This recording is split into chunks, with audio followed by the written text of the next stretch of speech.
Imagine being born into a country that doesn't exist. Not a poor country, not a weak country. A country that literally isn't on the map. No flag, no king, no independence. Just a rugged frontier called the County of Portugal, sitting on the western edge of the Iberian Peninsula and hoping its much larger neighbors don't decide to swallow it whole. And into this rather inconvenient situation, around 1109, was born a boy named Afonso Henriques. Now, most boys inherit a house. Some inherit a business or inherit nothing. Afonso inherited a political disaster. His father, Count Henry of Burgundy, died when Afonso was still a child. The county was left in the hands of his mother, Teresa. At first, this seemed perfectly reasonable. After all, someone had to govern. The problem was that Teresa began relying heavily on a powerful Galician nobleman named Fernão Pérez de Traba, and this did not go down well with many Portuguese nobles. You know how every kingdom eventually develops a group of people convinced that outsiders are getting too much influence? Well, medieval Portugal was no exception. Soon, many nobles began looking at Teresa's court and muttering, "This is starting to feel less Portuguese and more Galician."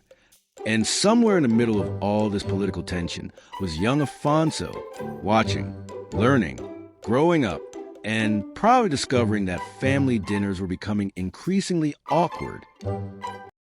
Most future kings just spend their youth preparing to rule. Afonso spent his youth preparing to fight his own mother. History often presents the Middle Ages as a clash of kingdoms, religions, and empires. But quite frequently, it was something much simpler. A family argument with cavalry. By the late 1120s, the situation had reached a breaking point. Portuguese nobles who opposed Teresa began rallying around the young Afonso, not because he was already a legendary warrior, not because he had conquered vast territories. He was still a teenager, but he represented something important, a chance for Portugal to chart its own path. So, in 1128, the stage was set for one of the most important battles in Portuguese history.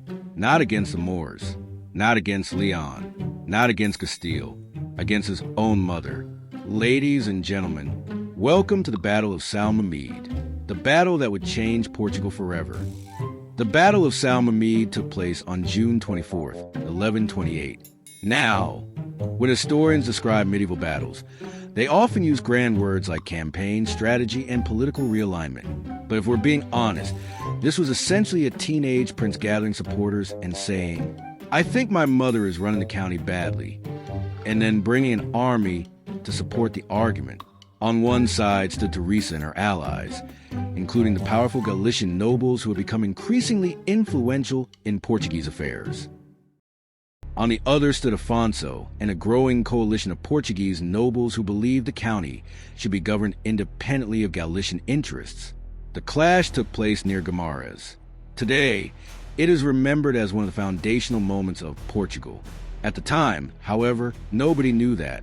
For the soldiers on the field, it was simply another dangerous summer morning.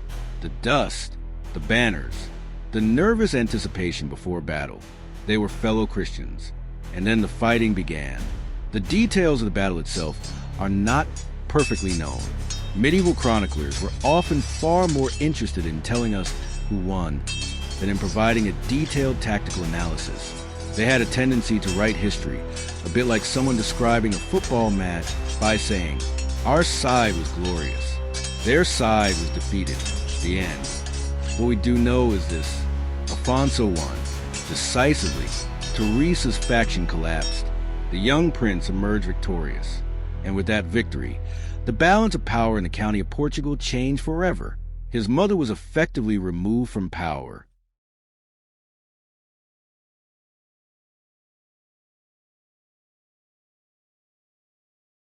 The Galician influence that had alarmed so many nobles was broken, and Afonso became the dominant political figure in the county. Think about that for a moment. Most 17 or 18-year-olds are trying to figure out what they want to do with their lives. Afonso had just overthrown the government, but if Afonso believed his problems were now solved, he was about to receive an important lesson in medieval politics. There's always a bigger problem. because defeating his mother did not make him king. It didn't even make Portugal independent. Technically, he was still a vassal, still beneath a far more powerful ruler, still living in a world where the Kingdom of Leon regarded Portugal as part of its sphere of influence. And the King of Leon was not particularly enthusiastic about ambitious young counts deciding their own future. Afonso had won the first battle. Now, he would have to challenge a kingdom. And beyond that kingdom lay an even greater enemy. To the south, powerful Muslim states controlled vast territories across Iberia. Rich cities, strong fortresses, experienced armies. The frontier was dangerous. The opportunities were enormous. And Afonso Henriques was exactly the sort of man who looked at a dangerous frontier and saw a possibility. The boy who had defeated his own mother was about to begin an even more ambitious project.